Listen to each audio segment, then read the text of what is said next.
Assalamu алейкум. 7 сентябрь 2023 жыл Каракөлдөгү пост бул. Мен айтарым, бул жактагы балдар башка эжеге чогултуп атат. Сырыс печень болуп ооруган эжеге акча чогултуп атат. Бул жактагы апабыз кызына акча чогултуп атат. Ал да сырыс печень. Каракөл шаарында сырыс печень, гепатит менен ооруган адамдар көбөйүп кетти. Бул азыркы операцияга кетиш керек, $30,000 керек, Индияга барыш керек деген адамдар азыр могу жерде турушат. Да грубо сөз менен айтканда, жалбырап элден жардам сурап турушат. Мен Каракөлдүн тургундарына кайрылат элем. Азыр гепатит деген оору катуу жүрүп атат. Сак болуңуздар. Каракөл шаарында эле мындай, биз кичинекей эле Каракөл шаарында эле ушундай ситуациядабыз азырчы. Мына жалдырамай, ар кимден жардам сурамай, эмне башка айла жок да. Жаштар чыгып жардам берип атат. Бул эжеге да жардам беришкен. Азыр апасы өзү чыгып акча чогултуп атат. Бул эженин кызы кеткен Индияга. Азыр $7,000 жетпей атат дейт.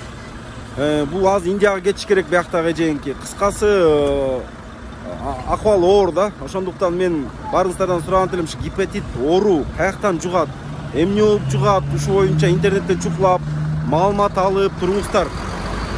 Бул оорулар шилекейден жугат экен. Жанагы кыздарыбыз барып маникюр, педикюр жасап атышат тырмактарын, ошондон жугат экен, кандан жугат экен.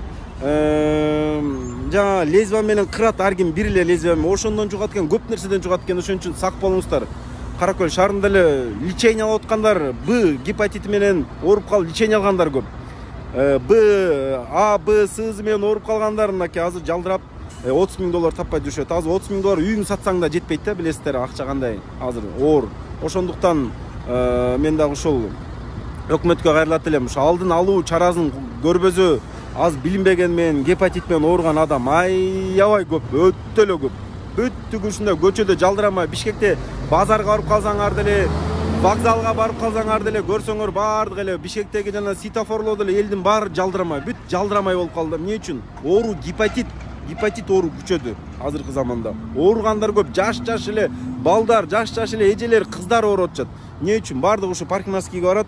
Жанагы лезвия же үйүндөгү Россиядан жуктуруп келип атышат. Бир лезвия менен көп адам кырынат. Зубная щетка менен тиштерин жуушат.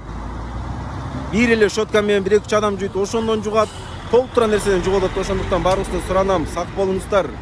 Оору өтө оору. Bundan бир эле адам ооруза, бир үй бүлөдө. Бир үй бүлө, полный үй бүлө банкрот болот, үйү жок калат, эч нерсеси жок калат да. Ошондуктан келиңиздер, биргеликте ушул ооруну ооруп аткан адамдарга жардам берели, жана өзүбүзгө да сак болойлу.